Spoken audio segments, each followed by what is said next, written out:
In a quiet, dusty town in Texas, where the sun blazed down on cracked sidewalks and the air smelled faintly of barbecue smoke, lived Marcus Johnson. He was an ordinary man, or so everyone thought. At 38 years old, Marcus had chosen to live a simple life far from the chaos of big cities. He worked as a mechanic at a small garage on the outskirts of town, fixing cars with steady hands and a calm demeanor. People liked him. He was polite, hard-working, and kept to himself. No one suspected that beneath his quiet exterior lay secrets that could change everything. Marcus had moved to the town 5 years earlier, seeking peace after leaving behind a life most people only saw in movies. Before settling in Texas, Marcus had been one of the best Navy SEALs in the United States military. His service record was filled with commendations for bravery, leadership, and tactical genius. He had led missions in some of the world's most dangerous places, surviving situations that would break lesser men. But after years of violence and sacrifice, Marcus decided it was time to step away. He wanted nothing more than to live quietly, away from the spotlight, and forget about the battles he'd fought. Unfortunately, fate had other plans. One summer evening, while Marcus was walking home from work, disaster struck. A convenience store just 2 blocks away was robbed by masked gunmen. The robbery turned deadly when one of the cashiers, a young woman named Lisa, was shot during the chaos. Witnesses claimed they saw a black man fleeing the scene shortly afterward. The description matched Marcus. His height, build, and race were all consistent with what the shaken witnesses described. When police reviewed security footage, the grainy images weren't clear enough to definitively identify the suspect, but the circumstantial evidence pointed squarely at Marcus. The arrest came swiftly. Officers showed up at Marcus's modest apartment late at night, handcuffing him before he could even understand what was happening. "I didn't do this," Marcus insisted repeatedly, his voice calm but firm. But no one listened. The prosecutor painted him as a cold-blooded killer, using the eyewitness accounts and shaky video footage to build their case. Despite Marcus's pleas of innocence, the jury found him guilty. The judge sentenced him to 25 years in prison without parole. As Marcus sat in the courtroom, staring at the floor, he felt a mix of anger and helplessness. How could this happen? He had served his country honorably, risked his life for others, and now he was being punished for something he hadn't done. Prison was a harsh place, especially for someone like Marcus, who preferred solitude over conflict. The facility was overcrowded, noisy, and ruled by gangs. Inmates formed alliances based on race, territory, or affiliation with outside organizations. Drug cartels in particular held immense power within the walls. They controlled smuggling operations, bribed guards, and enforced strict codes of conduct among prisoners. Anyone who refused to play by their rules faced severe consequences. From day one, Marcus knew he had to tread carefully. He avoided drawing attention to himself, keeping his head down and focusing on survival. During meals, he sat alone in the corner of the cafeteria, eating quickly and silently. In the yard, he stayed away from groups, observing instead of participating. Other inmates noticed his reserved nature and assumed he was weak, a mistake they would soon regret. What they didn't know was that Marcus wasn't afraid of violence. He had simply learned long ago that patience and observation were often more effective tools than brute force. Despite his efforts to stay invisible, trouble found Marcus anyway. Within weeks of arriving, rumors began circulating about him. Some inmates whispered that he might be a snitch, sent to gather information for the authorities. Others speculated that his silence meant he was hiding something. It didn't take long for these whispers to reach Diego Ramirez, the ruthless leader of the Cartel faction operating inside the prison. Diego was a tall, muscular man with sharp eyes and a reputation for cruelty. He demanded respect and payment from every inmate under his control. Those who resisted paid a heavy price. When Marcus refused to pay protection money or join any gang, Diego took notice. To Diego, Marcus's defiance was unacceptable. Weakness needed to be crushed, and defiance needed to be punished. He ordered 2 of his enforcers to confront Marcus in the cafeteria one afternoon. "You think you're too good for us?" one of them sneered, shoving Marcus against the wall. The room fell silent as everyone watched, waiting to see how Marcus would react. What happened next shocked everyone. Without hesitation, Marcus grabbed the first attacker's arm, twisted it behind his back, and slammed him face first into the table. The second man lunged at him, swinging wildly, but Marcus sidestepped effortlessly, delivering a precise blow to the man's throat. Both attackers collapsed to the ground, gasping for air, as Marcus stood over them, completely composed. The entire cafeteria erupted into murmurs of disbelief. Who was this man? How had he taken down 2 cartel members so easily? Word of the incident spread like wildfire throughout the prison. For the first time since arriving, Marcus became the center of attention. Some inmates admired his skill, while others feared it. Diego, however, was furious. Not only had Marcus humiliated 2 of his top enforcers, but he had also challenged Diego's authority in front of everyone. This couldn't go unanswered. Yet, despite his rage, Diego hesitated. There was something about Marcus, something unpredictable that made him curious. Instead of ordering an immediate hit, Diego decided to test Marcus further. He wanted to see if there was more to this mysterious newcomer than met the eye. Over the following days, Marcus remained cautious but unshaken. He continued to observe the dynamics of the prison, noting every detail about the cartel's operations. He knew that staying alive meant playing a careful game, and Marcus was determined to win, not just for himself, but for the chance to prove his innocence someday. Little did anyone realize, the real battle was only beginning. Diego Ramirez wasn't a man who tolerated defiance, especially not in his own territory. The prison was his kingdom, and every inmate either served him or suffered the consequences. But Marcus Johnson had done something no one else dared to. He stood up to Diego's enforcers and won. This act of rebellion sent ripples through the prison, shaking the very foundation of Diego's authority. For days, Diego couldn't stop thinking about Marcus. Who was this quiet, unassuming man who moved with such precision and confidence? How could someone so seemingly ordinary take down 2 of his best fighters without breaking a sweat? These questions gnawed at Diego, fueling both his anger and his curiosity. Instead of ordering an immediate attack on Marcus, Diego decided to play a different game.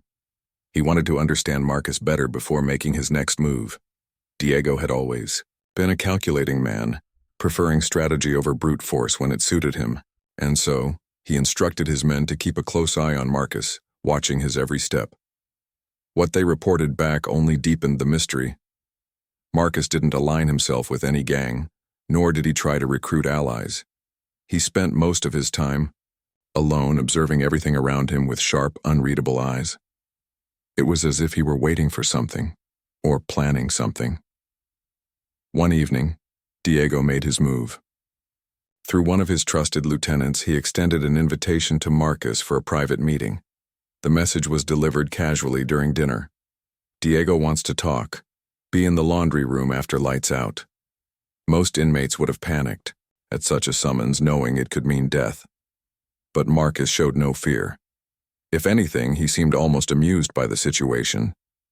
He nodded slightly to acknowledge the message and continued eating, as though nothing unusual had happened. When the time came, Marcus arrived at the laundry room exactly as instructed. The space was dimly lit, the hum of machines providing a strange kind of white noise. Diego was already there, flanked by 4 of his most loyal enforcers. They stood in a loose semicircle, their bodies tense and ready for violence. Diego stepped forward, his expression cold and commanding. "You've caused quite a stir," he said, his voice low and dangerous. "People are talking about you. They say you're not afraid of me." Marcus met Diego's gaze without flinching. "I'm not here to make enemies," he replied calmly. His tone was measured, devoid of arrogance or aggression. "But I'm not afraid of you either." Diego smirked, clearly unimpressed. "Brave words for a man in my prison. You think your little stunt in the cafeteria makes you special? Let me remind you where you are. This isn't some playground. You follow my rules or you don't survive." Marcus didn't respond immediately. Instead, he scanned the room, taking in the positions of Diego's men and the layout of the space. To anyone else, it might have looked like hesitation, But Marcus was assessing the situation, calculating risks and opportunities. Finally, he spoke. "I'm not interested in your games," he said. "But if you want to test me, go ahead. Just remember, you won't like the outcome." For a moment, the room was silent. Diego stared at Marcus, trying to gauge whether the man was bluffing. Then, with a flick of his hand, he signaled his men to advance. Two of them lunged toward Marcus, fists raised, but Marcus was ready. He sidestepped the first attacker, grabbing his arm and using his momentum to throw him into the second man. Both crashed to the floor in a tangle of limbs. Before the other two could react, Marcus delivered a swift kick to one's knee, sending him sprawling, and elbowed the other in the throat. Within seconds, all four of Diego's men were incapacitated, groaning in pain. Diego watched the entire scene unfold with a mixture of shock and fascination. Never before had anyone dared to challenge him so directly, and certainly not with such skill. For the first time in years, Diego felt a flicker of doubt. Was Marcus truly just another inmate, or was he something more? Rather than escalating the confrontation, Diego held up a hand to signal his men to stay down. "Enough," he barked. Turning back to Marcus, he asked, "Who are you?" Marcus straightened up, brushing imaginary dust from his shirt. "Just a man trying to get by," he said simply. "Like everyone else in here." Diego studied him for a long moment, then nodded slowly. "All right, Mr. Mystery. Here's the deal. You've proven you can hold your own. I'll let this slide for now. But don't think this means we're friends. You owe me. And sooner or later I'll collect." With that, Diego turned and walked out of the laundry room, leaving Marcus alone with his thoughts. Though the immediate threat had passed, Marcus knew this wasn't over. Diego wouldn't forget what had happened tonight, and Marcus understood that avoiding conflict entirely was impossible. Still, he had bought himself some time, and perhaps earned a grudging respect from the cartel leader. That alone might be enough to tip the scales in his favor. Over the next few weeks, Marcus continued to navigate the treacherous waters of prison life. He maintained his distance from the gangs but remained vigilant, always aware of the shifting alliances and power struggles around him. Meanwhile, Diego kept a watchful eye on Marcus, intrigued by his abilities and wary of his intentions. Occasionally, their paths crossed in the yard or the cafeteria, and each time Diego tested Marcus in subtle ways, asking pointed questions, making veiled threats, or sending his men to provoke him. But Marcus never took the bait. He responded to every challenge with calm efficiency, neither backing down nor seeking unnecessary confrontation. Despite the tension between them, a fragile truce began to form. Diego started assigning Marcus small tasks, delivering messages, retrieving items from hidden compartments, or keeping an eye on certain inmates. At first glance, these seemed like meaningless chores designed to assert control, but Marcus recognized them for what they really were: tests. Each task gave him deeper insight into the cartel's operations, revealing weaknesses and vulnerabilities he could exploit if needed. Slowly but surely, Marcus was piecing together a map of the prison's underworld, identifying key players and choke points in the cartel's network. One day, while completing one of Diego's assignments, Marcus stumbled upon something unexpected: a young inmate named Carlos, barely 18 years old, cowering in a corner as two cartel members loomed over him. Carlos had been caught stealing food to send home to his starving family, and the cartel saw this as an opportunity to make an example of him. They dragged him into an empty corridor, threatening to beat him unless he agreed to smuggle drugs for them. Without hesitation, Marcus intervened. "Leave him alone," he said, stepping between Carlos and the cartel members. The two men glared at him, recognizing the same man who had humiliated them in the cafeteria weeks earlier. "This doesn't concern you," one of them growled. "Stay out of it." But Marcus didn't back down. "He's just a kid," Marcus said firmly. "You want someone to do your dirty work? Pick on someone your own size." The standoff lasted only a few seconds, but it felt like an eternity. Finally, the two men backed off, muttering curses under their breath. As soon as they were gone, Carlos looked up at Marcus with wide, tear-filled eyes. "Thank you," he whispered. his voice trembling. I didn't know what to do. Marcus crouched down to meet Carlos's gaze. Listen to me, he said gently. You're stronger than you think. Don't let them break you. If you need help, find me. I'll do what I can. From that moment on, Carlos became a regular presence in Marcus's life. The young man reminded Marcus of why he had joined the Navy SEALs in the first place, to protect those who couldn't protect themselves. Though Marcus had initially vowed to stay detached, he found himself drawn to Carlos's resilience and determination. Together they formed a bond, sharing stories and offering each other support in a place where trust was rare and fleeting. However, their growing friendship didn't go unnoticed. One of Diego's lieutenants, a cunning and suspicious man named Rico, began digging into Marcus's past. Something about Marcus didn't add up, and Rico was determined to uncover the truth. Late one night, while sifting through old records and bribing contacts on the outside, Rico discovered something shocking. Marcus Johnson wasn't just a mechanic from Texas. He was a former Navy SEAL, a decorated soldier with a reputation for excellence in combat and strategy. Rico wasted no time reporting his findings to Diego.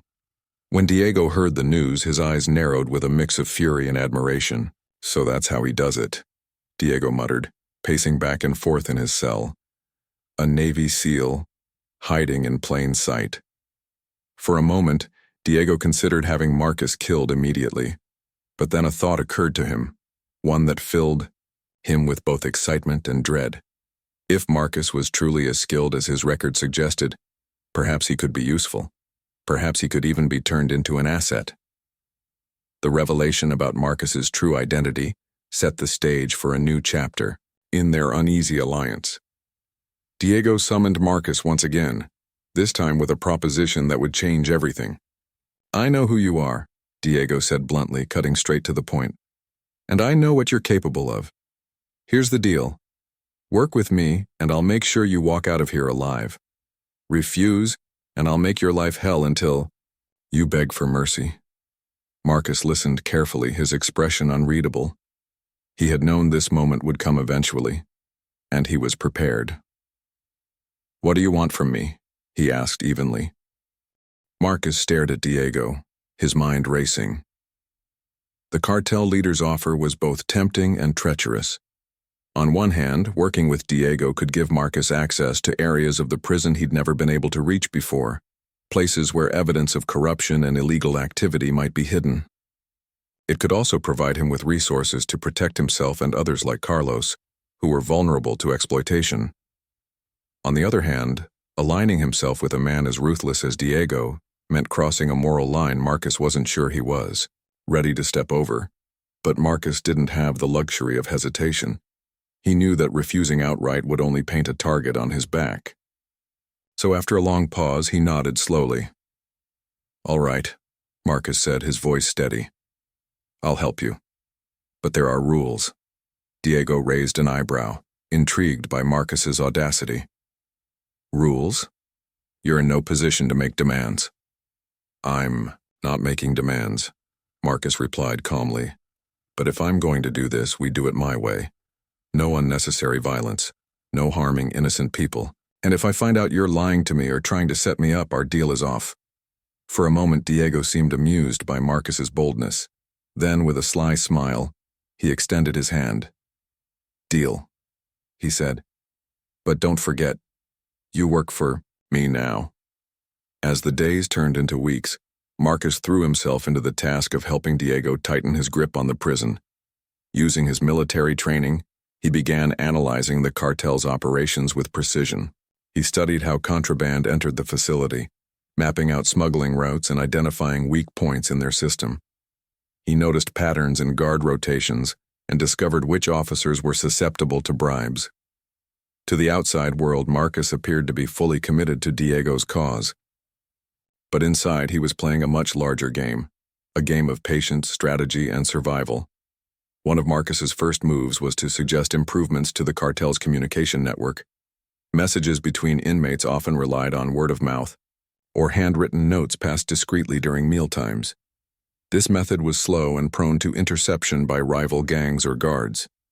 Marcus proposed using coded signals embedded in everyday activities, like tapping rhythms on metal tables during meals or arranging books in specific orders in the library, to relay information more securely.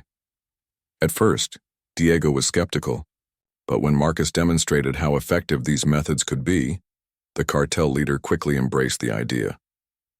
With each passing day, Marcus gained more trust from Diego and his men. They began involving him in higher-stakes operations, such as coordinating drug drops and organizing fights among inmates to settle debts. While Marcus detested the violence and exploitation inherent in these tasks, he played along, knowing it was the price he had to pay to stay alive. He used every opportunity to gather evidence against the cartel, hiding incriminating documents in clever places, under loose floor tiles, inside hollowed-out books, or taped to the undersides of furniture. He memorized names, dates, and locations, storing the information in his mind like pieces of a puzzle waiting to be assembled. Despite his growing influence within the cartel, Marcus never lost sight of his ultimate goal: freedom. Every night, as he lay awake on the thin mattress in his cell, he replayed the events that had led him to this point: the botched trial, the false accusations, the betrayal of justice. He vowed to expose the truth, not just for himself but for others like Carlos, whose lives had been shattered by the same broken system. Slowly, Marcus began laying the groundwork for his escape plan. He identified blind spots in the prisons, surveillance cameras, memorized the schedules of patrolling guards, and pinpointed potential exits that could be exploited during emergencies. Carlos became an integral part of Marcus's efforts. Though the young man still struggled with fear and self-doubt, Marcus saw potential in him. He started teaching Carlos basic survival skills: how to read body language, how to diffuse tense situations, and how to think strategically under pressure. In return, Carlos shared stories about life outside the prison walls, reminding Marcus of the world he was fighting to reclaim. Their bond grew stronger with each passing day, transforming into something akin to family. For the first time since his arrest, Marcus felt a flicker of hope. But hope was a fragile thing in prison, easily extinguished by suspicion and betrayal. Rico, the lieutenant who had uncovered Marcus's past, remained a constant threat. Rico didn't trust Marcus and made no secret of it. He watched Marcus closely, reporting every move to Diego and planting seeds of doubt whenever possible. "He's too smart," Rico warned Diego one evening. "And he's hiding something. Mark my words, he's planning to double-cross us." Diego listened to Rico's concerns but remained unconvinced. "If he tries anything, we'll crush him," Diego replied dismissively. "Until then, let him prove his worth." Rico wasn't satisfied. Determined to expose Marcus, he began digging deeper, searching for any crack in the former SEAL's armor. One afternoon, while snooping around Marcus's assigned workspace, in the maintenance shed, Rico stumbled upon a loose floorboard beneath a stack of tools. Curious, he pried it open and found a stash of documents detailing the cartel's smuggling operations. Among them was a handwritten note outlining a plan to smuggle weapons into the prison through a corrupt guard. Rico's eyes widened with shock. This was proof that Marcus was gathering evidence against them. Without wasting a second, Rico rushed to Diego's cell, clutching the documents like a trophy. "I told you," he exclaimed breathlessly. "Marcus is setting us up. Look at this. He's been documenting everything." Diego took the papers from Rico, his expression darkening as he flipped through them. Each page confirmed what Rico had claimed. Marcus wasn't just helping the cartel. He was building a case against them. For a moment, Diego sat in silence, processing the magnitude of the betrayal. Then, anger surged through him like a tidal wave. "Find him," Diego snarled, his voice low and dangerous. "Bring him to me." Word spread quickly through the prison that Marcus had been exposed. Panic rippled through the inmate population and tensions reached a boiling point. Some inmates cheered, eager to see Marcus punished for his betrayal. Others whispered warnings, urging caution. Marcus, meanwhile, sensed the shift in atmosphere almost immediately. Guards seemed more alert, and familiar faces avoided meeting his gaze. By the time two of Diego's enforcers cornered him in the cafeteria later that evening, Marcus already knew what was coming. "You've got some explaining to do," one of the men growled, grabbing Marcus by the arm. Marcus didn't resist. Instead, he allowed himself to be escorted to Diego's cell, where the cartel leader awaited him with fire in his eyes. "So," Diego said, pacing back and forth like a caged animal, "this is how you repay my trust, by stabbing me in the back?" Marcus met Diego's glare without flinching. "You knew I wasn't loyal to you," he said evenly. "I made that clear from the start. What did you expect?" Diego stopped pacing and turned to face Marcus, his fists clenched.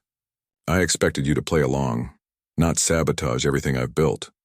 "And I expected justice," Marcus shot back. "But I didn't get it. Neither did anyone else in here. All you care about is power and money. You don't give a damn about the people you hurt." The room fell silent as the two men locked eyes, the tension thick enough to cut with a knife. Finally, Diego broke the silence with a bitter laugh. "Justice?" he sneered. "There's no such thing in here, or out there. You're naive if you think otherwise." Before Marcus could respond, Diego signaled to his men. "Take him to the yard," he ordered.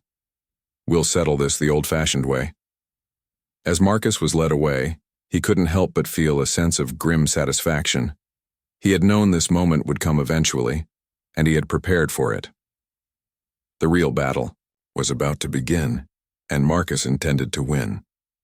The prison yard was a place of both chaos and order, depending on who controlled it. On one side, it was a space for inmates to stretch their legs, play basketball, or simply soak up the rare moments of fresh air. On the other hand, it was also a battleground, a stage where power struggles played out under the watchful eyes of guards who often turned a blind eye to violence. For Marcus Johnson, the yard had always been a neutral zone, a place he observed rather than participated in. But today, that neutrality would be shattered. Diego Ramirez's decision to settle things the old-fashioned way meant only one thing: a fight. Not just any fight, but a spectacle designed to humiliate Marcus and reassert Diego's dominance over the prison. Word of the impending showdown spread like wildfire, drawing a crowd of inmates eager to witness the clash between the mysterious newcomer and the cartel leader. Whispers filled the air as bets were placed, alliances tested, and loyalties questioned. Everyone wanted to see how this would end. When Marcus stepped into the yard, escorted by two of Diego's enforcers, the E-way atmosphere shifted. The murmurs died down, replaced by an eerie silence. Marcus moved with deliberate calm, his posture relaxed yet alert. He scanned the gathered crowd, noting the faces of those who cheered for Diego and those who secretly hoped he would prevail. His gaze lingered briefly on Carlos, who stood near the back, his young face pale with worry. Marcus gave him a subtle nod, a silent reassurance that everything would be okay. Diego entered the yard moments later, flanked by his inner circle. Unlike Marcus, Diego carried himself with arrogance, his chest puffed out and his jaw clenched, in determination. He wore a smirk that said he already considered the fight won. As he approached Marcus, the distance between them seemed charged with electricity. Guards stationed around the perimeter pretended not to notice, content to let the drama unfold without interference. "This is your last chance," Diego said, stopping a few feet away from Marcus.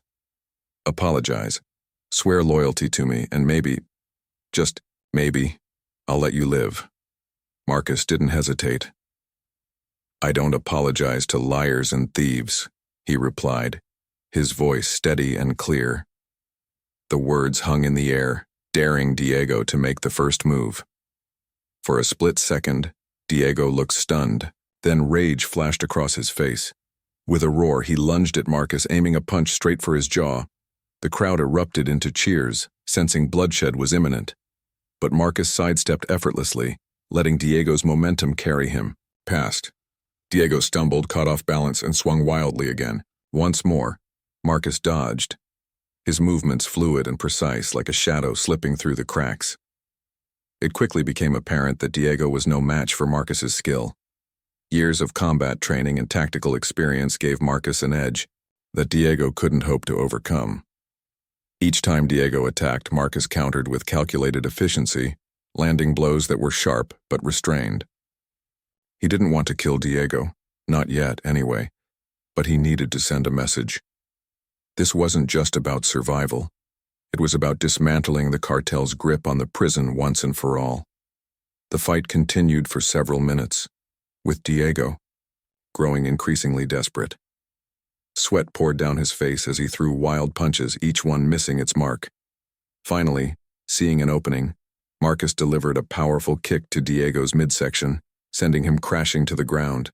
Gasps rippled through the crowd as Diego struggled to rise, clutching his ribs in pain. Marcus stood over him, his expression unreadable. "It's over," Marcus said quietly, his voice carrying enough authority to silence even the loudest hecklers. "You've ruled this place with fear and greed long enough. From now on, things change." Diego glared up at him, hatred burning in his eyes. "You think you can take my place?" he spat. "You're nothing but a traitor." "I'm not here to rule," Marcus replied. "I'm here to survive and to give others a chance to do the same." With that, Marcus turned his back on Diego, signaling the end of the confrontation. The crowd parted as he walked away, their cheers replaced by murmurs of disbelief and admiration. Some inmates began whispering about Marcus's bravery, while others whispered warnings about what might come next. One thing was certain: the balance of power in the prison had shifted irreversibly. But Marcus knew better than to celebrate prematurely. Defeating Diego in a fight wasn't enough to dismantle the cartel's operation entirely.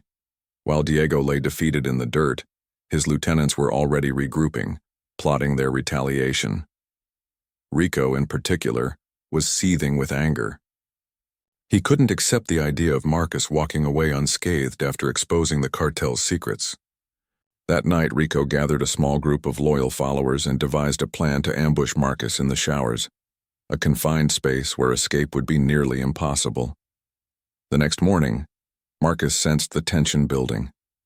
Guards seemed unusually tense, and several inmates avoided making eye contact with him altogether. It didn't take long for him to piece together what was happening. Rico was coming for him, and Marcus needed to act fast.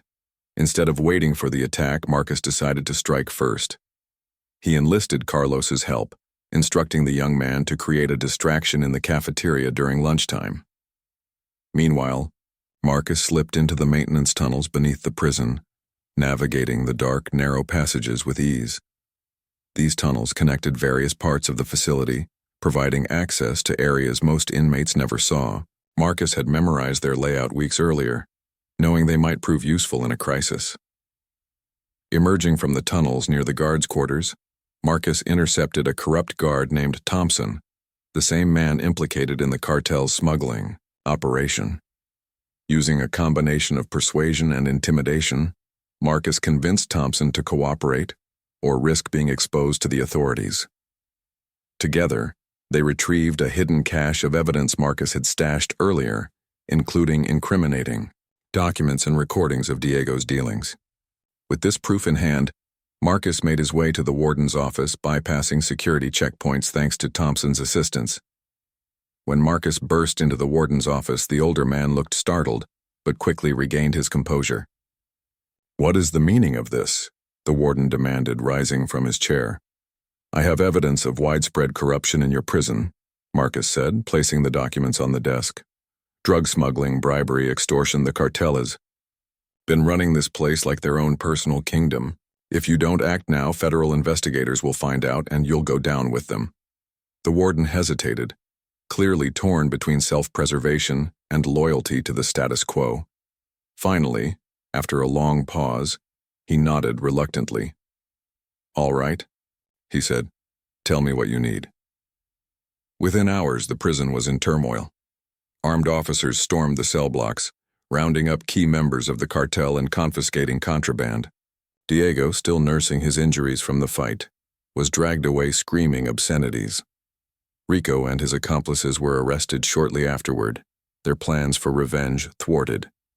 Chaos erupted as inmates realized the cartel's reign of terror was over, replaced by uncertainty and fear of what came next. Amidst the commotion, Marcus retreated to a quiet corner of the yard, watching as the pieces fell into place. He felt a mixture of relief and exhaustion, knowing the hardest part was still ahead. Exposing the cartel's crimes inside the prison was a victory, but it wouldn't erase the injustice that had landed him there in the first place. Still, Marcus allowed himself a small smile. For the first time since his arrest, he felt a glimmer of hope, not just for himself, but for everyone trapped in a system that had failed them. Carlos found him a short while later, his face lighting up with gratitude. "You did it," he said, his voice trembling with emotion.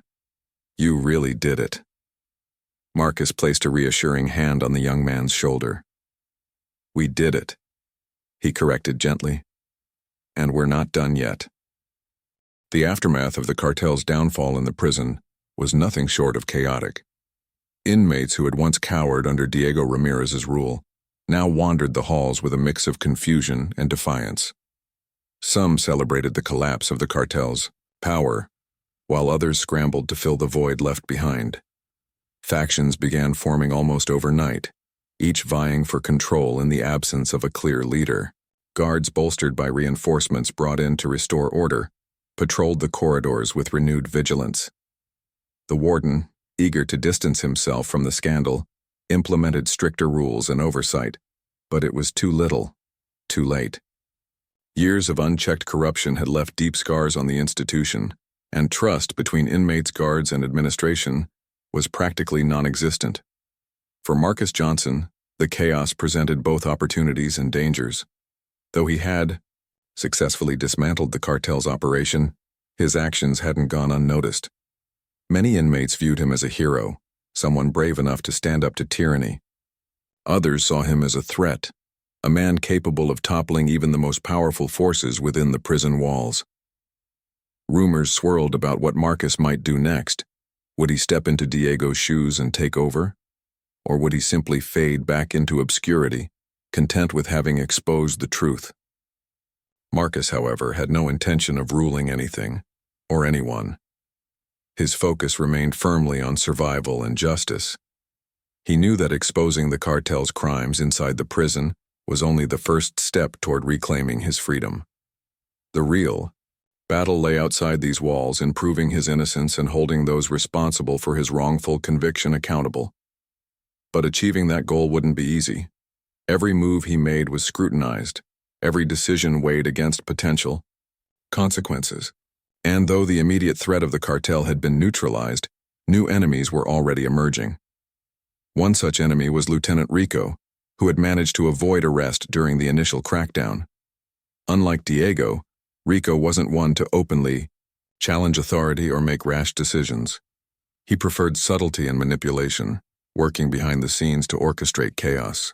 As the dust settled, Rico began rallying disaffected inmates, promising them revenge against Marcus and anyone else associated with the cartel's downfall.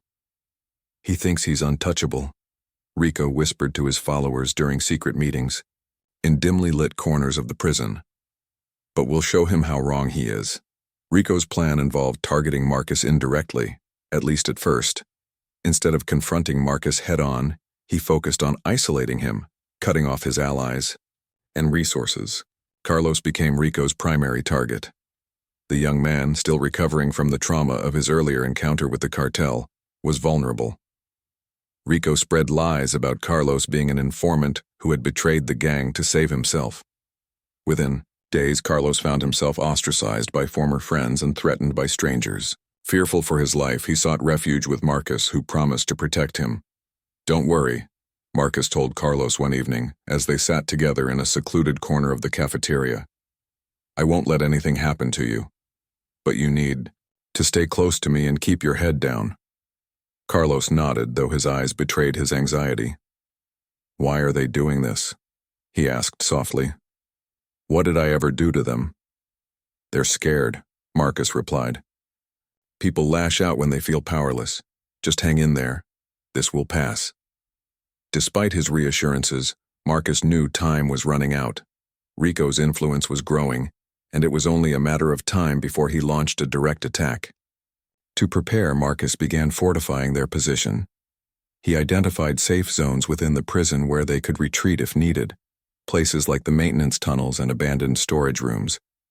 He also reached out to a few trusted inmates, offering protection in exchange for loyalty.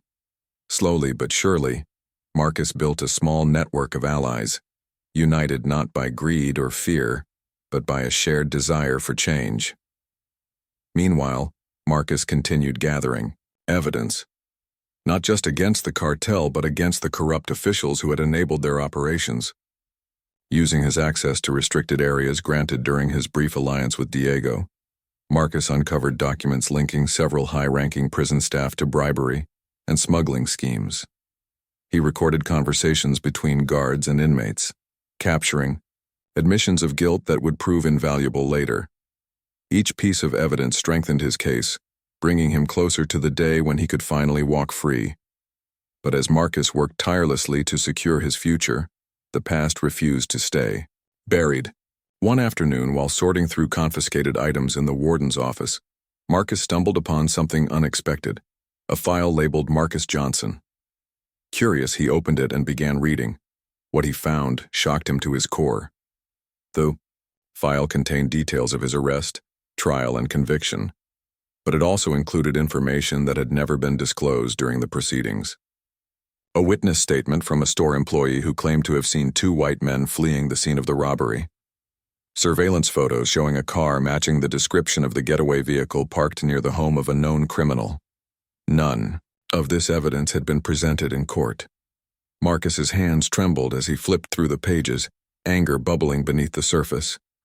Someone, whether it was the prosecutor, the police, or someone else entirely, had deliberately withheld crucial information that could have exonerated him.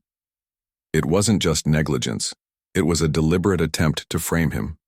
For what purpose? Marcus couldn't say, but he vowed to find out. Armed with this new discovery, he approached the warden once again, demanding answers.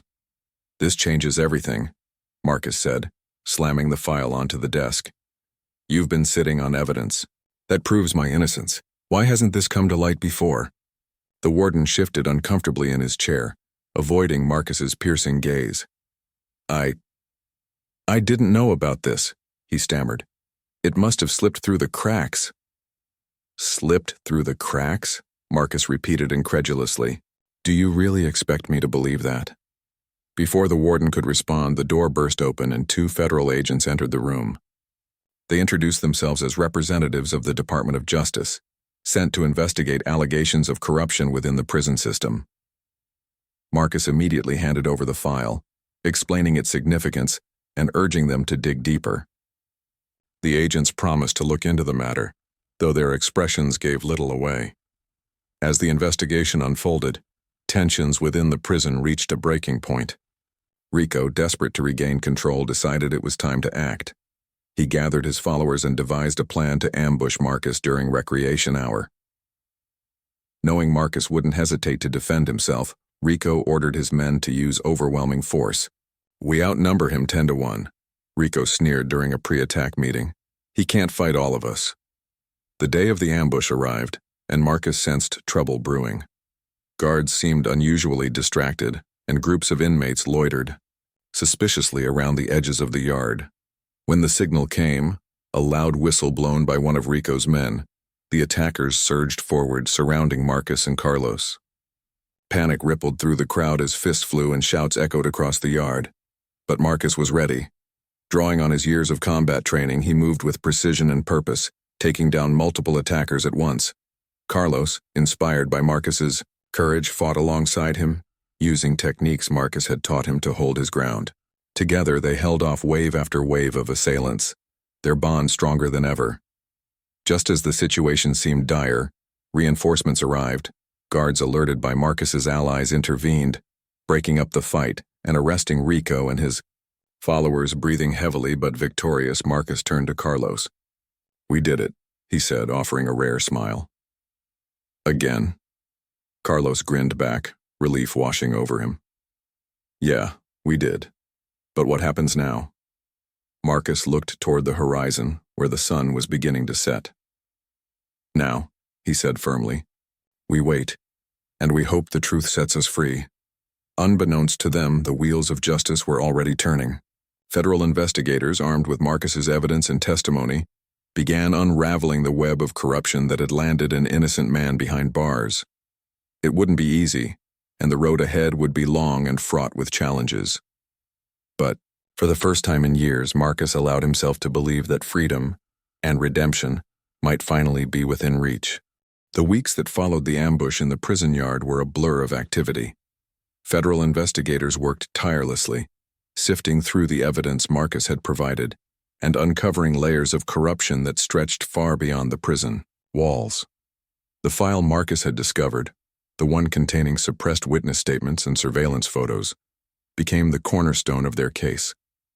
It painted a damning picture of misconduct: police officers who had ignored key leads, prosecutors who had withheld exculpatory evidence, and prison officials who had turned a blind eye to illegal activities in exchange for bribes.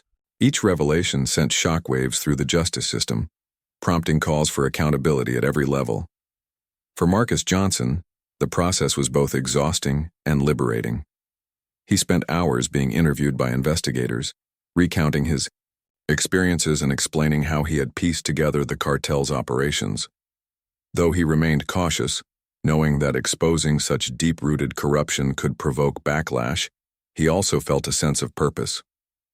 This wasn't just about clearing his name anymore. It was about exposing a broken system and fighting for those who couldn't fight for themselves.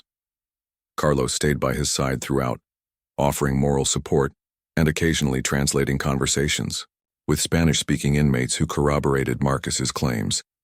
As the investigation gained momentum, public attention turned to the case.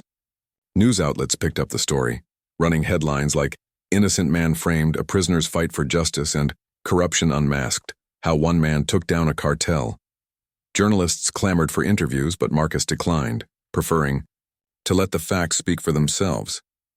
Still, the media coverage helped galvanize public opinion, putting pressure on authorities to act swiftly. Petitions demanding Marcus's release circulated online, gathering thousands of signatures from people across the country who believed in his innocence. Inside the prison, the atmosphere shifted dramatically. With Rico and his followers locked away in solitary confinement, the power vacuum created by the cartel's downfall began to stabilize. Inmates, inspired by Marcus's actions, started organizing peaceful protests against mistreatment and abuse. Some even formed committees to address grievances collectively, vowing to hold each other accountable rather than resorting to violence. Though change was slow and imperfect, there was an undeniable sense of hope, a belief that things could be different if enough people stood together. Meanwhile, Marcus continued preparing for the possibility of freedom. He spent his nights imagining life outside the prison walls, picturing himself walking down a quiet street or sitting on a porch watching the sunset. These visions kept him grounded, reminding him why he had endured so much. During the day, he focused on mentoring others, sharing lessons he had learned during his time as a Navy SEAL, and encouraging inmates to plan for a better future. His bond with Carlos grew stronger, evolving into something akin to brotherhood. Together, they dreamed of starting a foundation to help wrongfully convicted individuals rebuild their lives after incarceration. Finally, the day arrived when Marcus's case went before a federal appeals court. Lawyers representing the Department of Justice presented the newly uncovered evidence, arguing that Marcus's conviction had been based on fabricated testimony and withheld proof of his innocence. Prosecutors from the original trial squirmed under intense questioning, unable to justify their actions. Witnesses, including the store employee whose statement had been buried, testified about what they had seen the night of the robbery. By the end of the hearing, even the most skeptical judges appeared convinced of Marcus's innocence.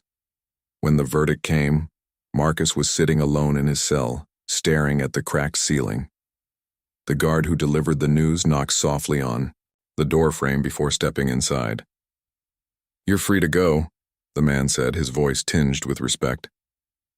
"The court overturned your conviction." Marcus froze, unable to process the words at first. Then, slowly, a smile spread across his face, a genuine, unguarded smile that lit up his entire being. For the first time in years, he felt weightless, as though the chains binding him had finally been broken. Gathering his few belongings, he walked out of the cell and into the hallway, where Carlos and several other inmates waited to congratulate him. Their cheers echoed off the walls, filling the space with joy and relief. Outside the prison gates, Marcus blinked against the bright sunlight, feeling the warmth on his skin for the first time in over 5 years. Reporters shouted questions. Cameras flashed and strangers clapped enthusiastically, but Marcus barely noticed any of it. Instead, he scanned the crowd until his eyes landed on a familiar figure, Lieutenant Commander Sarah Hayes, an old friend from his days in the Navy. SEALs. She had come to welcome him home. "Welcome back, soldier," she said, pulling him into a tight hug. "We've got a lot of catching up to do."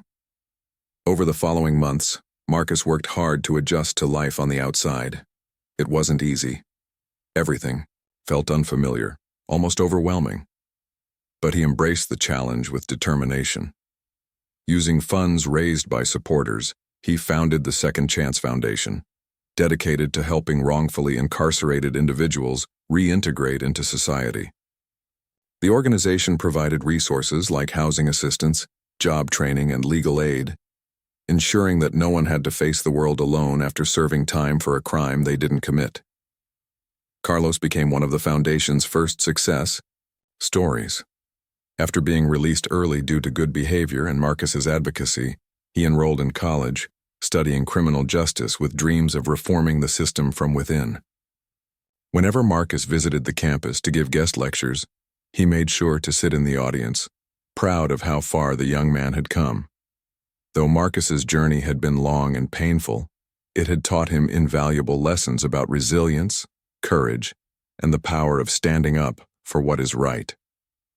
He often reflected on his time in prison, not with bitterness but with gratitude for the strength it had forged in him.